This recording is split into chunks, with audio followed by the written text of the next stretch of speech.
sa Diyos na siya ang great provider. Iyagikan panalaginan. Kung nakaila ka sa Diyos na siya ang imong manluluwas, imong makakamtaman na luwason kaniya.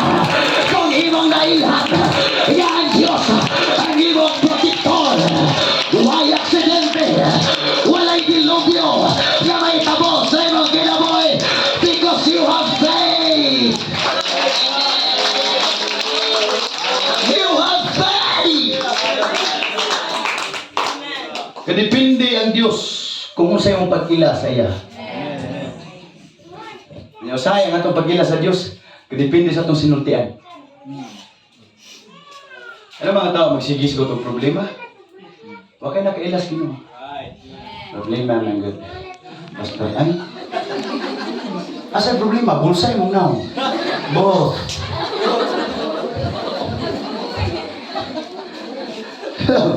Bitaw.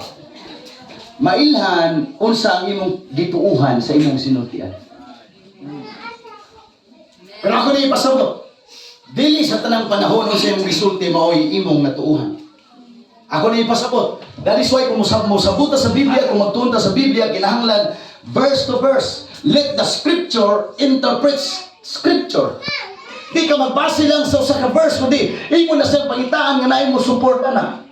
Nga naman, mayon si Jesus Christ, out of the abundance of the heart, the mouth speaketh. Unsay sulod sa imong kasing-kasing, imong mabuyan.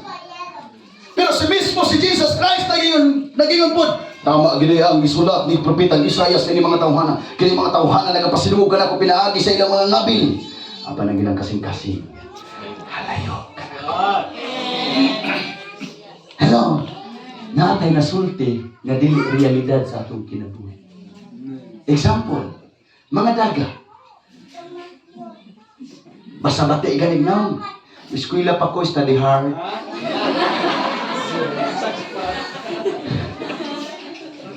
Amen. Pero guwapo. Makawait ka na ako.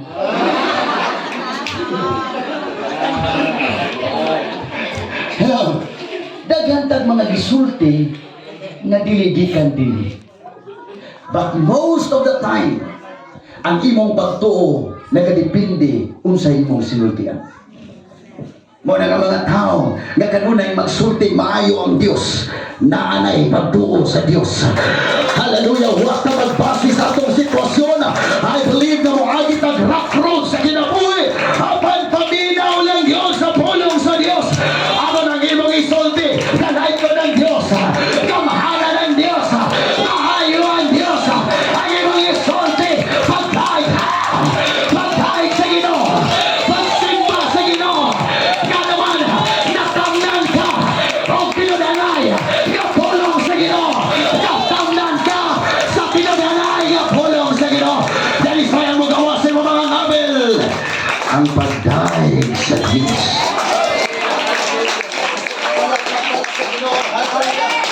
Atong bangkay ko lang atong buhay ng Diyos. Come on! Hallelujah!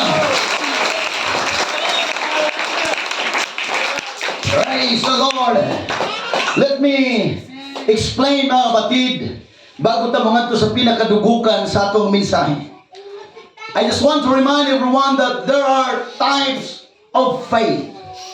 The types of faith, I believe nga halos kita naka mauna ani. The first, the dead faith. Ang patay nga pagtuo. James chapter 2 verse 17. Ayon ni Santiago, pakitay ko ninyo ragod sa inyong pagtuo nga ay binuhatan. Kay pakitaan sa tamo sa akong pagtuo nga doon ay binuhatan. Kay maingon nga ang lawas patay kung wala ang espiritu, mao sabang pagtuo patay kung why buhat. Everybody say amen. Amen. Mao din types of faith. Deep faith. Kanang musulti ta mga kaisuran, manimba ko, nahigugma ko sa Ginoo. Pero wa nimo mapakita mga kaisuran. Dead faith mga kaisuran is useless faith. Amen. Na musulti ka, may kaigsunan niya, wa ni mo buhat ka. Mura lang nagway pulos. Ingon ang usa ka nag-interview mga kaigsunan sa nagkalain-laing klase sa tao. Iyan na pangutana ang Amerikano, unsa ang imong buhaton? Kung usa ka adlaw niya na nakamata ka. Nga sa dihang pagmata nimo nay 1 million tupad nimo. Iyon ang Amerikano. Siguro, Bisayaon na ako, kaya di po ko mo English. Siguro, pasyalo na ko tanang lugar. Because I love journey. I love tourism. Is pasyal, bisa nas.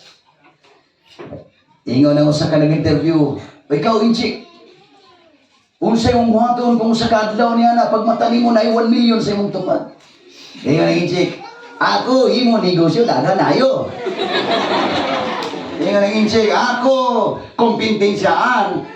Sister Plangkan, Sister Hingga, ilang negosyo. Ako, taparan sila, ilang negosyo. Bubuin chika. Negosyater ba ni Inchik? Di pangutana ang Pinoy. Ikaw, Pinoy, igmata nimo. Kung sa kadlaw niya na igmata nimo, na ay 1 million tupad nimo. Ingon ang Pinoy. Matuog kutro para igmata 2 million.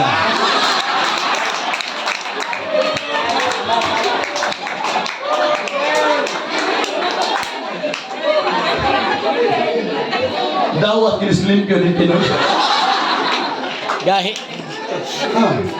Kini po dosahan ni atong pagpangalaga, dawat ang kislimpyo. Gusto ta mo nga tug langit, di ta manimba. Hello!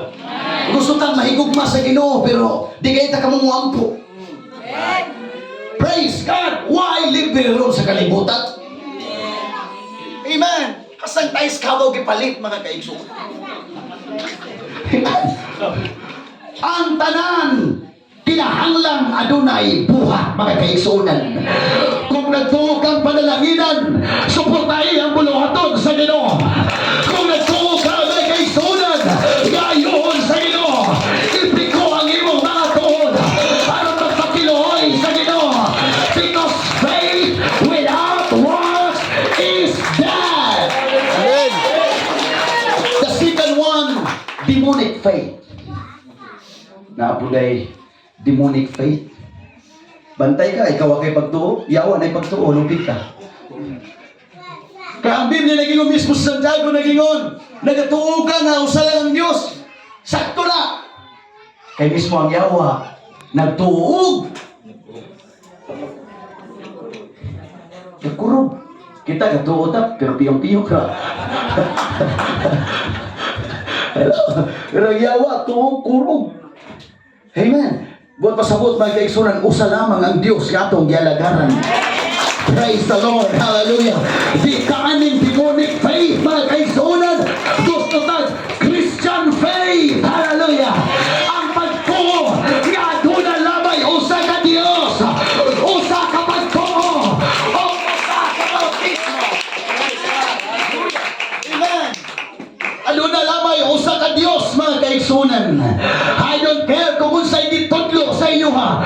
Apan ang akong Biblia nagingon, aduna lamay usa ka Dios. Mayon ang Dios, ako ang una ug ang ulahi.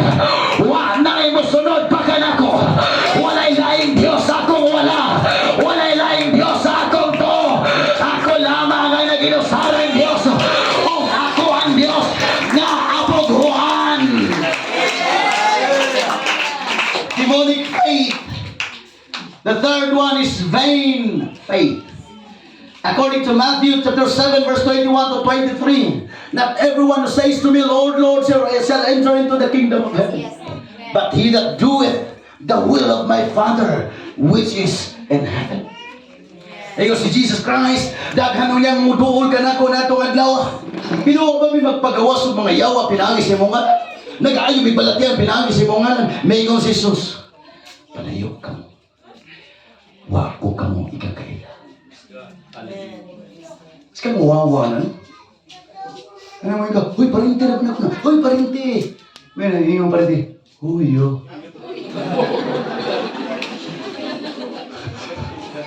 Uy, X na ba na ko na? Uy, X. Huyo ka sa akin. Ako ang sinaktan mong noon. Maglalaway ka na yun. Hello! Vain faith. But here's the fourth one. A saving faith. Ang pagtuo na makaluwas. Ephesians chapter 2. Hallelujah. For by grace ye are saved. Tungod sa grasya na luwas kita, pinaagi sa pagtuo. Come on. Nagrasyahan ra ta. Yupisi basyaw. Grasya na sa Ginoo. Come on. Yupisi mayay. We are what we are today. But by the grace of God. Grasya na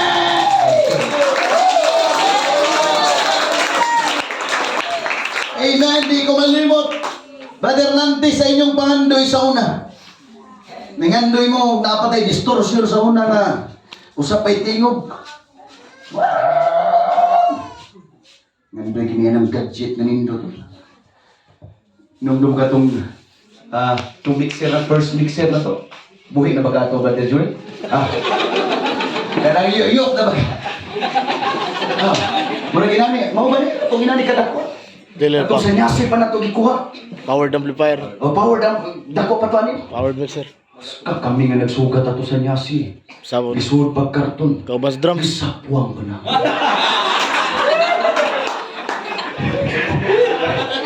Tinuod, dira mi sa sisihan dati. O hinay, mahal. Magkabaya pagkatani. Isa ito'y kauban ako, pastor ay, kisa pa ito'y kauban ako, murag rin, ikaw ba ito? Hinay, gaan dragon, madarag ako sa katao. Amen. Keyboard sa unang, but na itong tingog atong keyboard na ito sa una. Napay drum sa una, magbuhang na gamay, lata mga guys. Ito, hinumduman ba? I-recall na to. But look at us today. Hello. Look at us today. Di panalanginan tag maayo sa Ginoo. Hallelujah. Naana tayo mga daughter churches. Naana tayo mga anak ka mga bangwawali pastor. Hallelujah. This is because of the grace of God. Come on. Hallelujah. Kinsa naman ta sa una. But look at us today. Naana tayo mga anak na singer.